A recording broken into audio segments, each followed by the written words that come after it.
नमस्कार गुरुजनों, मैं राकेश वर्मा आप सभी का स्वागत करता हूं आपके अपने परिवार एसएन गुरुकुल पर। गुरुजनों, आप जितने भी नियोजित शिक्षक हैं या फिर बीपीएससी शिक्षक हैं, आप सभी चाहते हैं कि आप सभी का ऐच्छिक स्थानांतरण की लाभ प्रदान हो। आप सभी का पोस्टिंग वहां हो जहां आप चाहते हों, अर्थात मनचाहा तबादला का दिल्ली इच्छा आपकी है कि आप के इच्छा अनुसार ही आप सभी का विद्यालय मिले, वैसा जिला मिले, वैसा प्रखंड मिले, वैसा ही विद्यालय मिले जो आप चाहते हैं। अर्थात आपको चॉइस डिस्ट्रिक्ट के जैसा ही चॉइस विद्यालय दिया जाए। अब जो चॉइस तबादला दिया जाएगा आपको, मनचाहा तबादला दिया जाएगा, ऐच्छिक स्थानांतरण दिया जाएगा, तो यह बिना शर्त का होगा या सशर्त होगा, यह भी सोचने वाली बात है। अब बीपीएससी शिक्षकों का जो पोस्टिंग हुआ है, कितना प्रताड़ित और शोषित वे महसूस कर रहे हैं शिक्षक शिक्षिकाएं। मैंने कई वीडियो के माध्यम से आप सभी को बताया है कि बीपीएससी टीआरई 1 और टीआरई 2 के माध्यम से जो नवनियुक्त शिक्षक शिक्षिकाएं हैं, वे काफ़ी कष्ट में हैं। उन्हें ऐसे ऐसे जगहों पर समझिए कि पोस्टिंग नहीं, उन्हें फेंक दिया गया है जहां उनकी इच्छा ही न हो। वे ऐसे ऐसे सुदूर ग्रामीण इलाकों में जा करके पढ़ाने के लिए मजबूर हैं, जहां न तो मुख्य मार्ग से सड़क जुड़ा हुआ है और न ही वहां कोई यातायात की साधन जाती हैं। आखिर वो जाएं तो जाएं कैसे? तो उनके पास सिर्फ एक ही रास्ता होता है कि वो ऑटो या टोटो रिजर्व करके और उस विद्यालय में आएं और जाएं।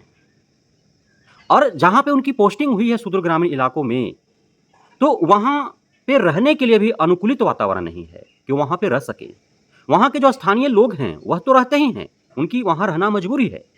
लेकिन जो शिक्षक शिक्षिकाएं न जाने किन किन परिवेशों से जाकर के और वहां पे पढ़ाने के लिए जो है मजबूर हैं, तो वे उसी विद्यालय के इर्द गिर्द रहने के लिए वो मजबूर क्यों हों?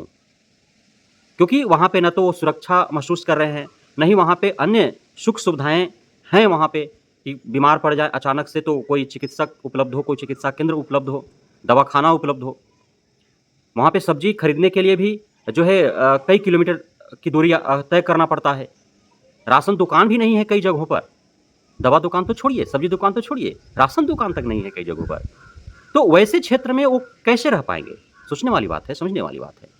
तो वे वहाँ से 20 किलोमीटर, 30 किलोमीटर, 50 किलोमीटर दूर छोटे चट्टी बाज़ार या शहर में रहते हैं और वहाँ से उनका जाना-आना होता है। जाने-आने में भी काफ़ी समय की बर्बादी होती है। पैसे खर्च हो रहे हैं। एक-एक दिन में 300-300, 400-400, 500-500 रुपए आने और जाने पर खर्च हो जा रहे हैं कई शिक्षक-शिक्षिकाओं का। कमेंट बॉक्स में जब उनकी ये दर्द झलकता है, तो आँखें नम हो जाती है। यार 35,000 सैलरी है, 12,000 रुपए, 10,000 रुपए उसका आने-जाने में खर्च हो जा रहा है। 10-12,000 रुपया उसका रहने-खाने में खर्च हो जाएगा, बचेगा क्या? वो कैसे अपने बच्चों को पढ़ा पाएगा, अपने बूढ़े माँ-बाप को पाल पाएगा? कैसे अपने छोटे भाई, छोटी बहन का शिक्षा प्रदान कर पाएगा, उनकी जो है शादी वगैरह कैसे कर पाएगा?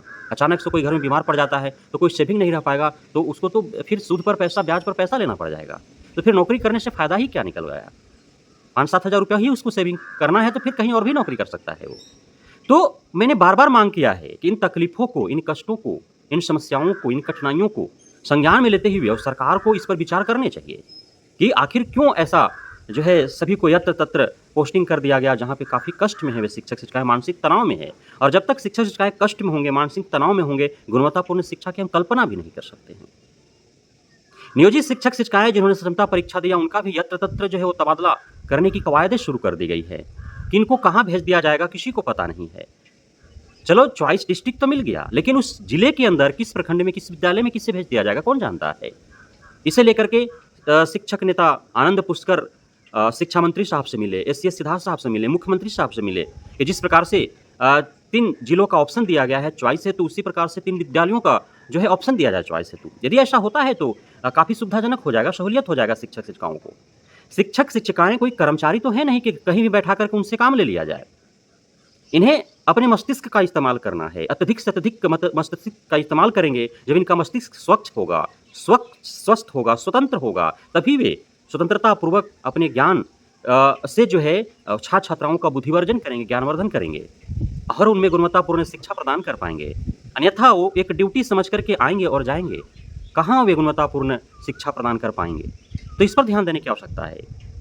अब यूपी की एक घटना है, यूपी में जो प्रारंभिक शिक्षकों, प्रधानाध्यापकों की जो तबादला हुई थी, तो वह सशर्त हुआ था। जिस समय वे ऐच्छिक तबादला लिए थे, जिस समय वो मनचाहा तबादला लिए थे, उस समय वहाँ पे एक शर्त डाल दिया गया था कि आप इच्छा अनुरूप आप चले जाएँ विद्यालयों में, जहाँ भी आपको जाना है। लेकिन आपका पदोन्नति नहीं हो पाएगा, आपको समान वेतन नहीं मिल पाएगा। और अब वे केस लड़ रहे हैं, हाई कोर्ट ने सीधा मना कर दिया कि आपने खुद ही जो है सशर्त तबादला लिया है, तो हम फिर कैसे ये दे सकते हैं? आपने तो उसी समय कहा कि ऐच्छिक तबादला हमको दे दो, हमको जो है पदोन्नति नहीं लेना है, हमको समान वेतन नहीं लेना है। फिर आप क्यों माँगने आ गए? है ना? तो यह समस्या वहाँ पे उत्पन्न हो गई, इलाहाबाद हाई कोर्ट ने फैसला दे दिया। तो आप ऐच्छिक स्थानांतरण या फिर मनचाहा तबादला यदि आप चाहते हैं, तो सरकार पे ये तो दबाव बनाना ही है कि ऐच्छिक स्थानांतरण और मनचाहा तबादला का लाभ आपको प्रदान हो, लेकिन बिना शर्त का। ऐसा नहीं है कि उसमें भी शर्त यूपी की तरह लगा दिया जाए कि आप पदोन्नति नहीं ले पाएँगे, वेतन वृद्धि आपको नहीं मिल पाएगा, समान वेतन नहीं मिल पाएगा, हैं? यदि ऐसा होता है तो फिर आपको ऐच्छिक स्थानांतरण मनचाहा तबादला लेने का कोई विशेष फ़ायदा रह नहीं जाएगा। तो इस प्रकार की माँगे शिक्षक संघ संगठनों के द्वारा होनी चाहिए। सभी को सरकार पे, विभाग पे दबाव बनाना चाहिए कि आपका मनचाहा तबादला का लाभ मिले, आपको ऐच्छिक स्थानांतरण का लाभ मिले बिना शर्त का। और यह जो यत्र-तत्र भेजने की जो कवायदें शुरू कर दी गई है, तो इस पर विराम लगना चाहिए। इससे मानसिक तनाव उत्पन्न हो रहा है, गुणवत्तापूर्ण शिक्षा बाधित हो रही है, हमारे राज्य के छात्र-छात्राओं का भविष्य के साथ खिलवाड़ हो रहा है। बहुत-बहुत धन्यवाद आप सभी गुरुजनों का, नवनियुक्त शिक्षक साथियों का, भावी शिक्षकों का हमारे साथ जुड़े रहने के लिए, बढ़ने के लिए, प्यार देने के लिए, हम पे भरोसा बनाए रखने के लिए। जय हिंद।